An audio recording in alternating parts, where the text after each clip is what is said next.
Now from KELOLAND Media Group, an Inside KELOLAND Health Beat special, the Link Community Triage Center. Thank you for joining us. I'm Kelly Volk. The Link Community Triage Center in Sioux Falls has been open for almost 2 months now.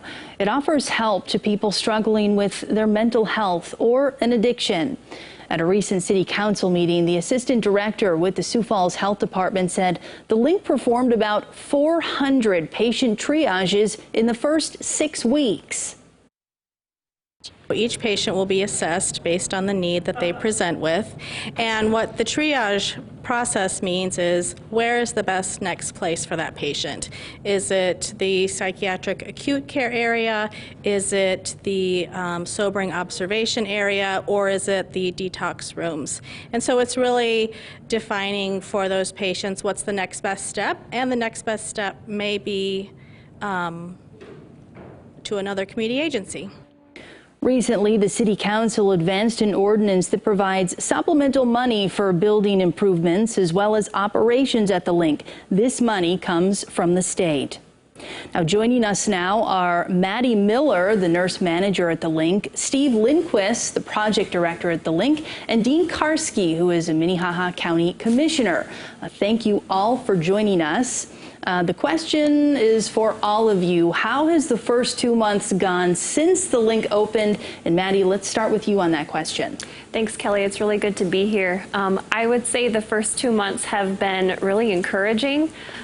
We did not take long at all to meet our first customer. We were only open for about 17 minutes before our first patient came to our doors, and it's really just been going strong ever since. As of yesterday, we've served 500 people that have come to our doors asking for help, trying to figure out what that next step is going to be. I would say that there are days where things are a little slower and days that we see quite a lot of people and are just really meeting a lot of needs that I knew the community had, but we just didn't really have an appropriate way to meet those needs before. So it's been really encouraging to be able to impact so many lives in such a short amount of time. 17 minutes, that is impactful. And Steve, the same question for you. How have the first 2 months been? I think they've gone surprisingly well. There was a lot of planning that went into getting the doors open and scenario planning with local agencies, law enforcement, hospitals. How do we work together, and where does the Link fit into the overall healthcare and helping system within the Sioux Falls community? So I think it's gone exceedingly well. There's always a few bumps in the road, but those I think have been very few. All right. And Dean, I'll have you answer that question too. First 2 months. You bet. They've been outstanding. I've talked to our Sheriff's Department, our Chief Deputy.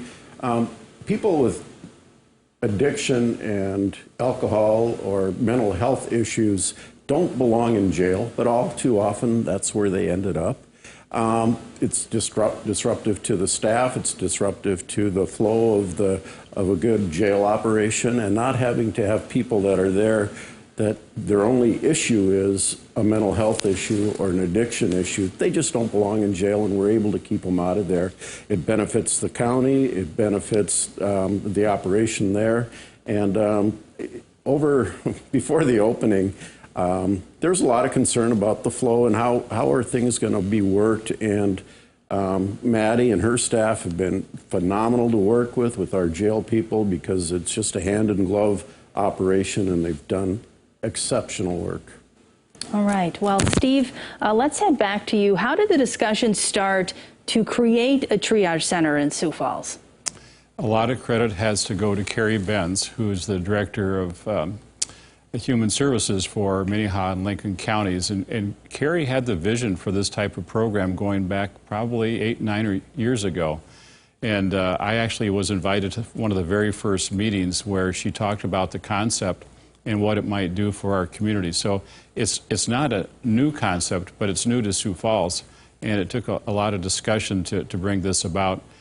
Some other things that were very important in having this actually come to reality was bringing the 4 partners together of Minnehaha County, City of Sioux Falls, Sanford Health, and Avera Health.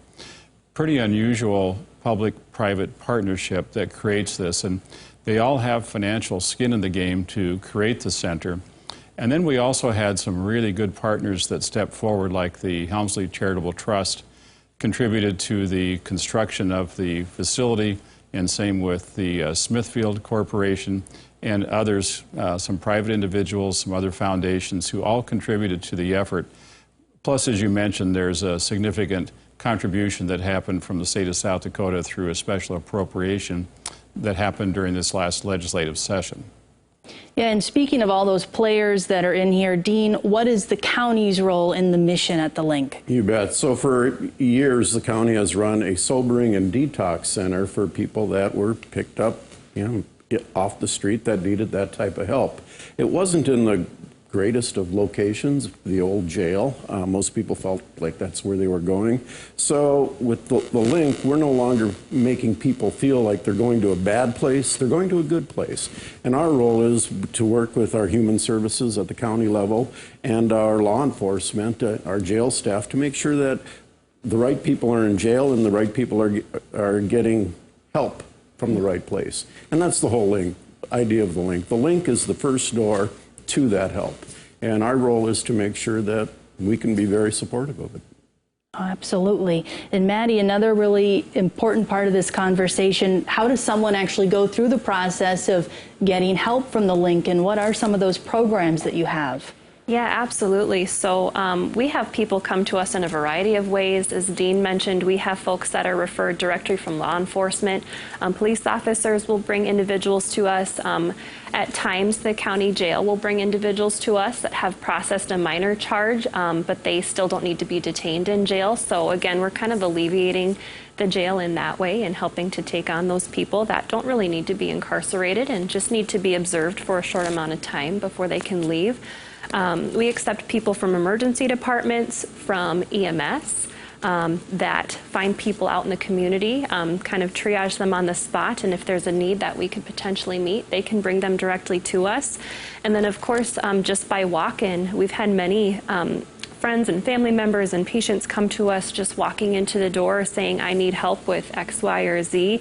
We meet with that person one-on-one in a private space and just try to really figure out what their needs are and figure out how we can help them out.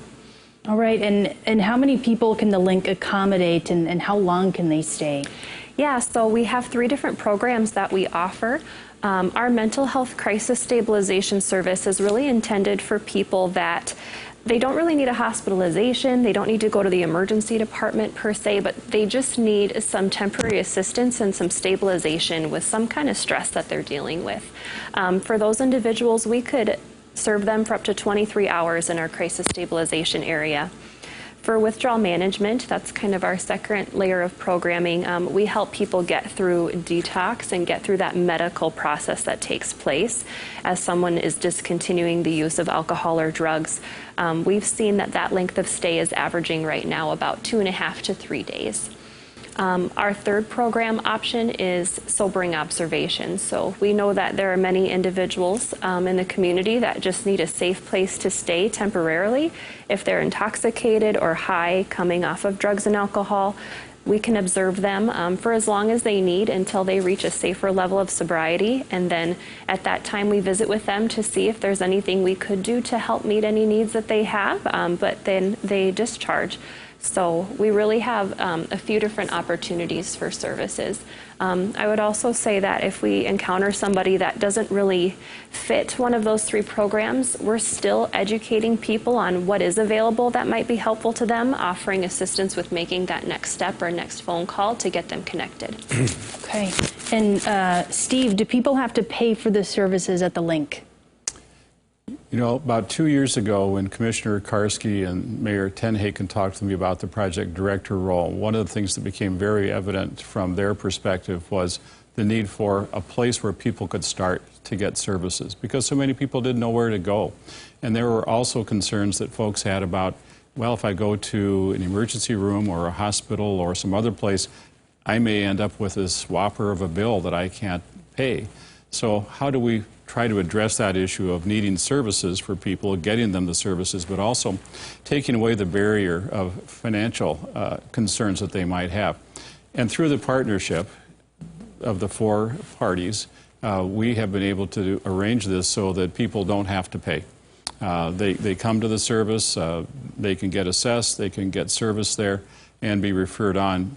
There will be some services where we can bill for those, and that will be separate. But for someone to walk in the door and get some help, they're not going to be receiving a bill for that. Okay. And Dean, what kind of outreach is happening to make sure that people know about the link and its services? You bet. This is a great example, so thank you for this. Before the link opened up, we had open houses for law enforcement, for the ambulance drivers, for the emergency departments, so they could come in and get comfortable and know the staff and what is being offered. So once it started, I think it's on the street. I mean, the location is a perfect location, right in the middle of our downtown area across from the library. So the word's on the street, and the people that need that help, they talk to each other, and they know what's going on. So we're fortunate that way, but it really began with that open house and getting law enforcement and ambulance drivers, emergency medical people comfortable with what is the link and what are they going to do to make our lives easier. All right. Thank you. Well, we are going to take a quick break. We'll continue our conversation about the Link Triage Center as we look ahead to the future of the facility. That's next. Welcome back to a special Health Beat edition of Inside KELOLAND. This week we're talking with Maddie Miller, Steve Lindquist, and Dean Karski about the recent opening of the Link Community Triage Center in Sioux Falls. Now, Steve, we're going to start with you. What's the reaction you're seeing from people who are receiving treatment at the Link? It's a very pleasing thing to have folks enter treatment, and sometimes they come in for a variety of reasons. And we've had some folks, I think, surprise themselves by getting sober in the sense of just not acutely intoxicated, but then saying, I don't want to live the way I've lived, and I want to get into treatment and help me do that, and the folks at the Link do that, so they can take those steps to changing things for themselves. That's good to hear. And Dean, is there an area of Minnehaha County that you want to see people, or do you want to do outreach for these services? Well, the program is meant to be countywide, and actually we know it reaches way beyond that. Lincoln County is also financially contributing to the operation of the Link. You know, mental health and addiction problems really don't have boundaries. There's no ethnic, no economic. It's diverse, and anybody can encounter these issues within their own family, themselves personally. So, you know, the outreach is to the community. Good to know. Maddie, let's switch gears a little bit. Is it becoming easier to open up about mental health and addiction? I think coming from a perspective of a staff member, I'm comfortable with it, but I wish my community was more comfortable with it. It's still something that's really hard to talk about, but I do think that having a place like the Link that's really bringing it to light and offering a safe place for people to go and seek help will only help reduce the stigma. We know and we've seen people through all walks of life that need our help. As Dean said, it doesn't matter your economic status, your home, the place you come from. Addiction and mental health affects everybody, just as other medical illnesses do. So it's just been really encouraging to see such a diverse community of people come and seek services from us, because we know that the more demographic that we're able to reach, the wider the demographic, the wider the net we can cast for their families and friends and people that they can continue to refer and encourage to get some help for themselves. And you spoke about how the Link could be contributing to ending the stigma, but what are some other things that can be done to help end the stigma? Absolutely. I think just talking about it, you know, mental illness, addiction, these are really hard things to talk about, but not talking about it is the first mistake that we make every day.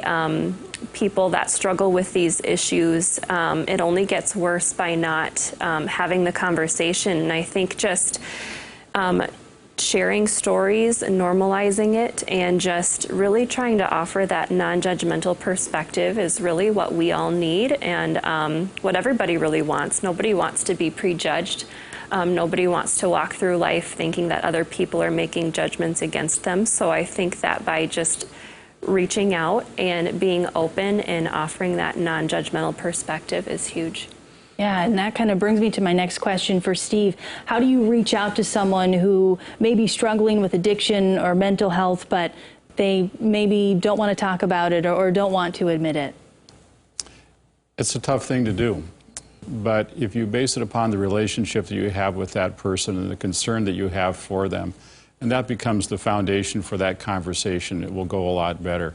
The conversation would go along the lines of helping someone understand that you want things to be better for them. You're not trying to dictate to them, but you're trying to help encourage them to have something better happen in their lives for themselves and for those who care about them.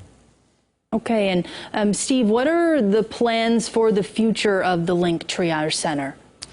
We believe that over time the numbers of individuals served will grow, and the allocation from the state legislature this past year can help pay for expansion of services into the second floor of the city annex building where the Link is located. And by doing that, we can serve more people. There may be some other enhancements to services at that specific location, but between operating costs and construction costs, we think that we can find a way to cover those to expand the services. Okay, and that brings me to my question for Dean. What kind of expansion do you want to see to help more people? We have room in our building at this location on our second floor to expand quite a bit, actually. So as the need for services increases, we do have room and we do have funding from the state legislature for that expansion over the next few years. I would like to take the opportunity to also publicly thank Steve. He's getting ready to retire from our Link operation. We asked him a year and a half ago to put a face on this concept of a community triage center. He has done a fantastic job, and we are blessed to have him. He helped us get the Link where it is. So thanks, Steve. All right, well, we have just about 30 seconds left, but this is for anyone. What is the message you want everyone to learn about addiction, mental health, and the Link? Maddie, we can start with you. I would just say that you're not alone and there's help. We know what you're going through and we know that we can help you. We have staff members that have walked that walk and are on their own recovery journey. And we have patients now that have gone through our services and really experienced what recovery could look like for them, and they're finding that it's something that they deserve and they want, and we just want our community members to know that they deserve it too, and that we're here to help them take whatever steps they want to take in their life to make that happen for them. So, all right, Steve. There's good people out there like Maddie and her staff and other agencies in Sioux Falls and the surrounding area that will work their hardest to try to help people through very, very tough situations that are created by behavioral health issues, whether it's mental health, addiction, or a combination thereof. There are resources there, and people want to help. So seek out those resources wherever they might be found, including the Link. All right, and Dean. Maddie and her staff at the Link are heroes. Just to thank them for what they do. You need to have a passion for that type of work, and they do. All right. Well, you all sound passionate. And thank you, everyone, for joining us today and helping us spread the word about the Link Triage Center. After the break, it's a concerning trend in South Dakota. What help is out there for people struggling with thoughts of suicide? Welcome back to a special Health Beat edition of Inside KELOLAND. The United States saw more than 93,000 overdose deaths in 2020, according to a report from the CDC. Nationwide, the number of overdose deaths in a 12-month period nearly doubled between 2015 and 2020. South Dakota and New Hampshire were the only two states that saw a decrease. South Dakota saw a nearly 16% decrease in 2020. This stands in stark contrast to neighboring states, all of which saw increases in drug overdose deaths. The next National Prescription Drug Take-Back Day is scheduled for October 23rd. This is a day to encourage people to safely get rid of unused or expired medications to prevent drug abuse. There are prescription drop-off locations that are open all year round, such as law enforcement agencies, including Sioux Falls, Aberdeen, Pierre, and Rapid City Police Departments. Many pharmacies also accept unused or expired medications, including Lewis Drug, Walmart, and Hy-Vee. It's an alarming new trend in South Dakota. The state health department is reporting a spike in suicide rates in 2021. During the first 3 months of this year, 59 people have died by suicide in the state. Last year, there were 28 in the first 3 months. 2019 had 40 such deaths from January to March. So far this year, the Helpline Center has received more than 47,000 calls, emails, and texts that were related to suicide. KELOLAND's Lauren Solik shows us where you can turn for help. In 2018, Takara Schomburg lost her younger sister, Kaylee Herdlichka, to suicide. You know, my sister was very successful in her career. She had a family that loved her. We talked all the time. But when I lost her, I remember people would say, well, was she sad? And I was like, well, like, who isn't sad sometimes? And it felt really unfair to oversimplify it like that, to make it sound like she had like a bad day and gave up on the world. Schomburg says she is sharing her sister's story to open up the conversation on suicide and mental health in order to make talking about it less taboo. A lot of time people will not open up and talk about what is really going on with them because of that stigma. And we know that the more that people are able to talk about their issues, they are getting that help and support that they need. And so it's not something to be scared of to tell folks how you're feeling, but it is a scary thing. I always tell people, I'm just so, patients that I see, I'll just say, I'm just so proud of your bravery, because it's hard to talk about things to a total stranger that are so private and personal. Schomburg believes that if stigma were reduced, it could prevent other families from having to endure such a devastating loss. I wish we could be better at encouraging people to talk to someone, being supportive and encouraging when someone says they are talking to someone, helping people find someone to talk to, and just really having that culture where that's okay. That was Lauren Solik reporting. You can call the Helpline Center at 211 or the National Suicide Prevention Line at 1-800-273-8255. We'll be right back. That's all we have for this week's Inside KELOLAND. If you'd like to learn more about today's topics, just check out this story on KELOLAND.com. Be sure to join us again next week for more of what's going on inside KELOLAND.